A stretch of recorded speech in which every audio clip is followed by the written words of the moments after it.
Coffee Time with Dave on WHUR. Good morning and welcome back to Coffee Time with Dave. I'm here today with my good friend Katie Barbi. How you doing? Hi, Dave. I'm doing well, thanks. Yeah, we're doing this over phone call, so it's going to be a little bit different than the usual type of show. But we're still going to have a great time, isn't that right? Oh, for sure. At least you hope so. I'm excited to be here. How about well, you know what's so funny is you said that you're not a big coffee drinker. Yes, actually, I just finished my tea. Yeah, but you like tea, so that's good. Yes, I'm a big tea fan. Awesome. So how about you make some tea and I'll make some coffee and then we're going to play a song or something like that. All right, sounds good. All right. I want a Sunday kind of love, a love to last past Saturday night. I'd like to know it's more than love at first sight. I want a Sunday kind of love, oh yeah. I want a love that's on the square. Can't seem to find someone to care. I'm on a lonely road that leads to nowhere. I want a Sunday kind of love.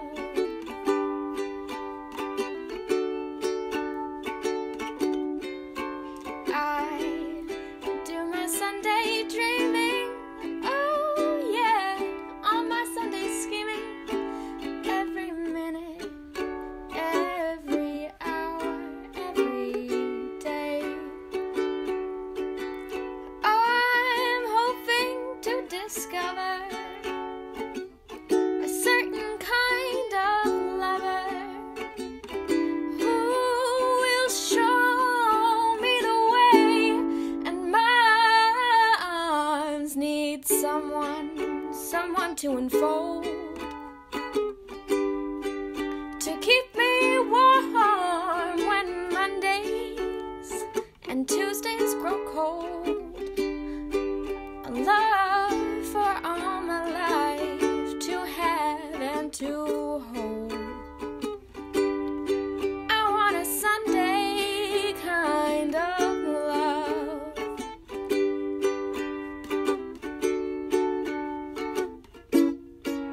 Don't want a Monday or Tuesday, Wednesday or Thursday, Friday or Saturday. Oh, nothing but Sunday, oh yeah. I want a Sunday. I want a Sunday kind of love, oh yeah. Sunday kind of love.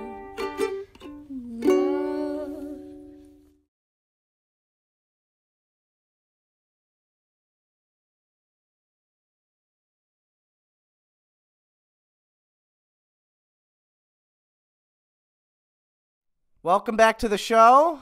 Let's do a little interview. You want to do that? Absolutely. That's why I'm here, right? That's why you're here. All right. So, well, thank you for being on the show, first of all. Absolutely. Thank you. Yeah. Well, let's start off with how is college? How's college going for you? You know, college is really well. It's Awesome. going really well. I mean, second semester is great. I really enjoyed my first semester. I'm happy that it's over. I'm happy to be in the new semester. I'll also be happy once this is over. But it's going really well. I Great. just declared my major. I'm a Christian ministry major Nice. with a biblical studies minor and a concentration in global Christianity. And I also have an art minor. That's awesome. That's great. Well, now we know what you're studying, because that was going to be the next question. So that's your major and minor, but what are you studying besides that? Are you studying anything else? I'm just taking a few core classes, so an intro writing course, which is really great. It's just honing in on the skills that we have and learning new skills and editing and revising and writing effectively. It sounds boring, but it's actually really fun. That's cool. As somebody who really likes to write, I definitely like that. Awesome. I'm also taking a leadership class, which goes along with my major, and New Testament and philosophy too, which are core classes, but they also go along with my major. So it's really fun for me. Awesome. That sounds fun. Besides college, what are some hobbies that you enjoy? Tell us some things about that, yeah. Absolutely. Well, I love to sing, and I love to play the ukulele, and I'm really into crafting. I'm holding an X-Acto knife just because it's near me. So that's like, if you could envision like how I am, it's just kind of a mess of like Bibles and pens and crafting supplies around me. Yeah. So, so that's where I'm at. It's been really nice weather yesterday and today, so I've gone for a couple walks and studied outside. Just got to take advantage of that sunshine. I have a question about the ukulele. How did you start to learn the ukulele, and like when did you decide you wanted to play the ukulele? That's a good question, because, I play the guitar typically. But when I was getting ready for school over the summer, I was thinking about how I definitely want to play an instrument while I'm here, but being in a room with two other roommates and it not being very big, I prioritized the size of my instrument. So I decided to buy a ukulele off my best friend and bring it to school so I'd have something to play while I'm here. Yeah. So it was really just something that could fit in my room. And it's adorable. I think I've gotten pretty good at it. Nice. People really like it. It's a lot of fun. That's awesome. Yeah, I know you love music because, well, if you all don't know, those of you listening to the show, Katie and I were in the worship band in our youth group, and we had a lot of fun playing music and worshiping. And to me, you're one of the best singers I've ever heard that I know. Thank you. Yeah, and you used to play guitar on the team, and now you're playing ukulele, so that's pretty awesome. Besides learning it, have you learned any songs on the ukulele? Yes, I've learned a lot. One thing that I really love about the ukulele versus the guitar is that it's a lot smaller. It's easier, too. It's so much easier. It has 4 strings instead of 6, and the frets are much closer together, so it's easier to play more difficult chords. So I'm able to play a lot more jazz, which is my favorite genre. There you go. I love jazz. Speaks to my soul. I mean that so much. So I'm learning a lot of Ella Fitzgerald and a lot of other songs that you don't think are jazz, but they have a lot of jazz chords. Jason Mraz, for one of them, he has a lot of difficult chords in his songs, and I like him a lot. So it's fun. There's so much more that I can do now that I play the ukulele. There you go. Now you can play all those songs that you've been wanting to play. That's great. Yes. Yeah. No, I love all that jazz music. Oh my gosh, we could just talk about that for a long time, I'm sure. I could, for sure. Yeah. I mean, well, why not talk about it a little bit? So you love Ella Fitzgerald. Is that your number one favorite for that? Yes, she is my number one favorite musician of all time. Awesome. Actual chills when I listen to her. She's great. I don't know what she does, but it does something to me. It's fantastic. She's amazing. I love her. Yes. Besides that, Frank Sinatra's great. I love Dean Martin. Yes. I love Billie Holiday.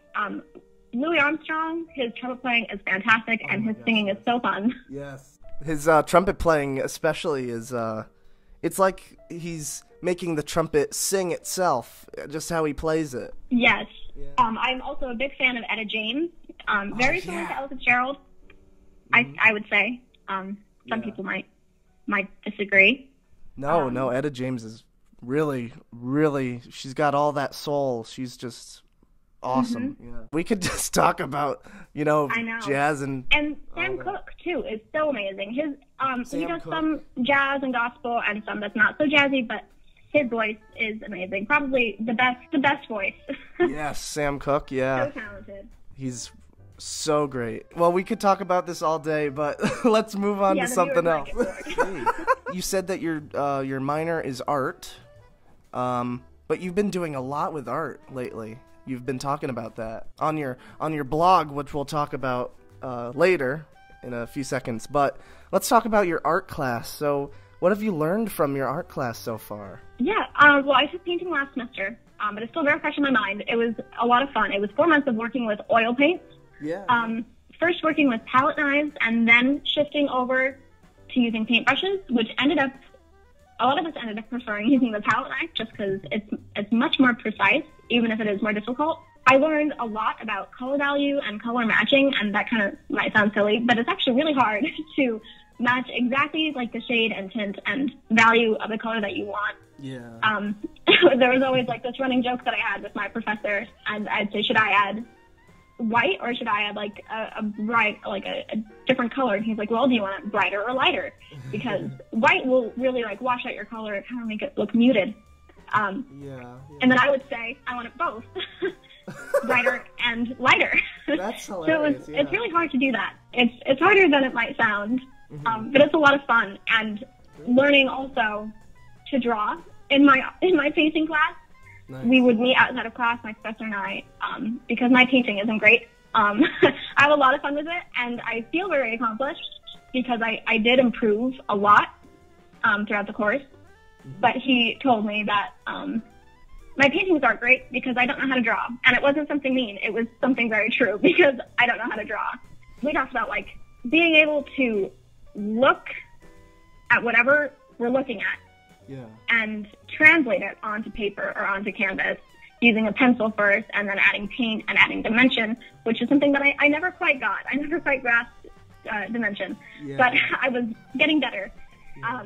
So it definitely made me view the world differently, and that might sound like a cliche, but I really mean that. Just like walking outside, like, that's green, and that's green, but hold on. Like, that might be green, but it's totally yellow.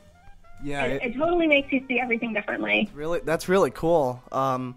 I've always wanted to know how to draw, like, really well. I mean, I can draw somewhat, okay, but...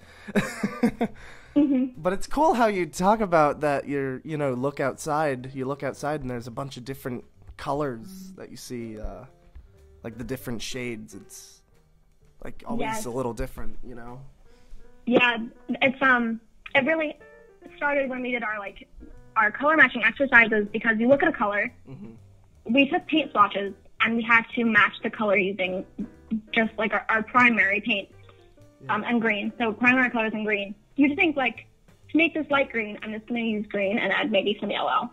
But sometimes you'd add red, and you don't know why you do that, but you do that. So then you go outside and you're looking at the trees, and you're like, if I was going to match that color, I would use red, and maybe a little bit of blue, and then lots of green, and then some yellow.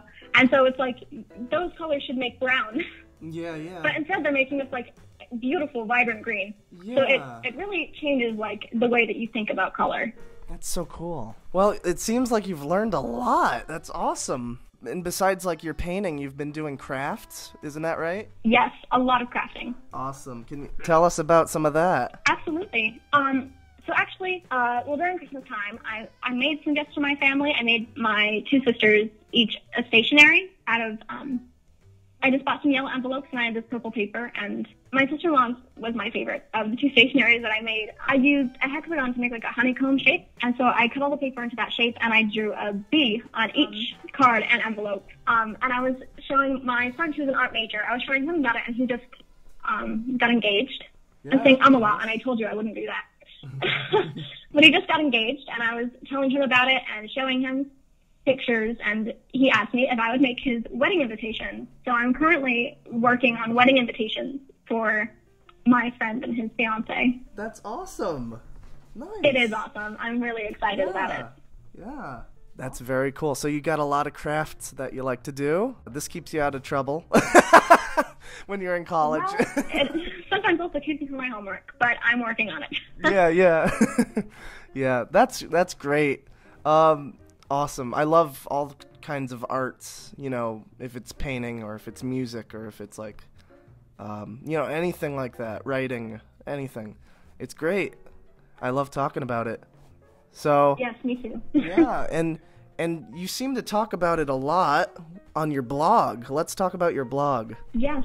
So my blog, I believe there'll be a link to it someplace. Yes, I'll put the link in the video and all that. I'll promote your blog. Thank you. Sure. So I don't write too often. I'm thinking I have a new post in mind. But my blog is just my thoughts and things that I think I want people to know. Cool. So I definitely want people to know if I'm writing about it. Because if I didn't want them to know, I would not write about it. Sure. I can assure you of that. It's just really fun for me. It's a great medium to use. Like, it's different from music because I'm not really a songwriter. I do some art because I can tell people exactly what I'm feeling, so they don't have to interpret my paintings or my craft to mean something, or my music to like portray an emotion, because I'm telling them exactly how I feel. Yeah. And I'm giving them like my perspective on my life and on things that are important to me. So it's a lot of fun for me, and I am a fan of my own writing. Yeah, it's great. Yeah. Thank you. Yeah. I really like it, and I like my blog a lot. I think it's aesthetically appealing. Yeah, Very that's purple. great. There's a cat. You'll understand when you see it. Yeah, it's a good time. I really love blogging. Awesome. So I have a few questions about how you do that. So first of all, how do you write your blogs? Like, what's the process? What brings an idea that you want to write down? How do you, put that into words or something like that, you know? I often start a blog post. I always start with a title. That really helps me. A lot of other people in their writing, whether they're writing papers or articles or blogs or songs, they don't start with a title. They write the song or the piece first, and then they add the title. But I really like to have that as my foundation, so I can go back to it, and it'll be like an overarching theme, or it really just tells you about it. So I like to have that. I'll often start a blog, leave it for weeks, and then delete it. Because I don't like the way it's coming out. But if I come up with something that I want to write about, I usually sit on it for a couple days, and I'll think about like the first few sentences I'm going to write, and if I like that, and I won't even touch my computer yet, I'll just think about it for a long time, and then if I'm over it in a couple days, it's not worth writing about. But if I'm still like thinking about it, or sometimes I like I'm usually about to go to bed, and then I think of it. And then I grab my laptop. I'm like, I gotta go. I gotta do this. Yeah, and then I'll look at it next morning, and I'll either post it in the morning, or I'll delete it and never talk about it to anybody. Oh. That's so funny, because that's how it is with writing. You just when you start thinking about it, it never leaves your mind if it's really something worth writing. Yeah. So I get how you feel about that, because I love writing stories and songs and all that kind of stuff. Yeah, of course. Yeah, so that's pretty cool. Another question about your blog is, how do you keep motivated to post? Well, how many times do you post? Is it every month or something? It is not. I think I only have like 6 or 7 blog posts, and I've had this since the summer of 2017. I am trying to write more this year. It's one of my resolutions. My theme for the year is more, just be more kind, be more me. Awesome. Read the Bible more, write more, blog more. That's great. Play more music. It's just something that's really encouraging to me, is to have that that's a motivator in itself, is just having this like idea of being more, because I think we're called to be more. That's right.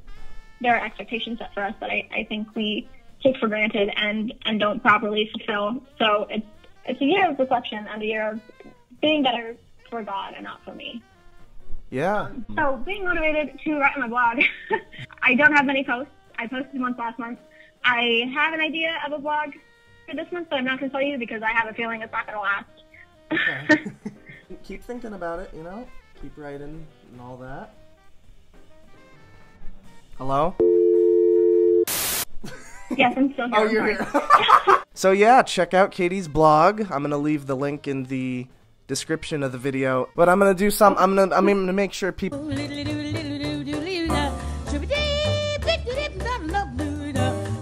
But I'm gonna do some. I'm gonna make sure people can see it, and I'll share it on Facebook too. When I share the video, we'll make sure that people check out your blog. All right. Absolutely. Thank you so much. Sure. Yeah. So, well, I can't wait till you're back here so that we can actually do something again, but in person this time. It would be great. Yeah. Yeah, and we have that new series on camera. If you would want to be on that, we could do something funny. We could do like an improv writing song. Oh, I have a great idea. Okay, awesome. You just come up with a chord progression, and I have to improv lyrics and a melody. That's great. Yeah, let's do that. That'd be awesome. Yes. Okay. All right, we'll talk more about that when you're back here. Okay. Yeah. All right. Well, thank you for being on the show today. Thank you for having me. This is so much fun. Yeah. We didn't do anything too crazy. I usually say thanks for dealing with the crazy stuff that happened. But this was pretty calm today. You want me to, like, sing a jingle for your show? If you want to sing a jingle, yeah. Okay. Go ahead. Yeah. Yeah. Okay. Coffee time, coffee time, coffee time with Dave. I think it's good. That's awesome. Yeah, thanks. That's All great. right. Yeah.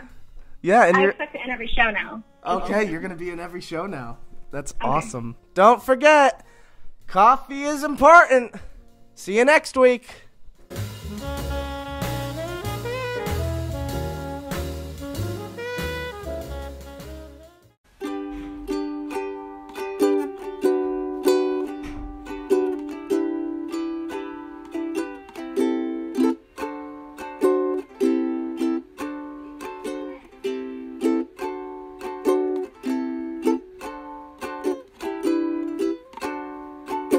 Hold me close and hold me fast. This magic spell you cast.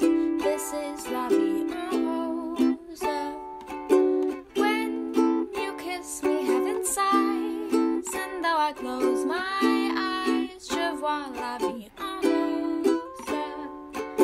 Il entre dans mon cœur une part de bonheur dont je connais la cause. C'est lui pour moi, moi pour lui dans la vie. Il me l'a dit, l'a juré pour la vie.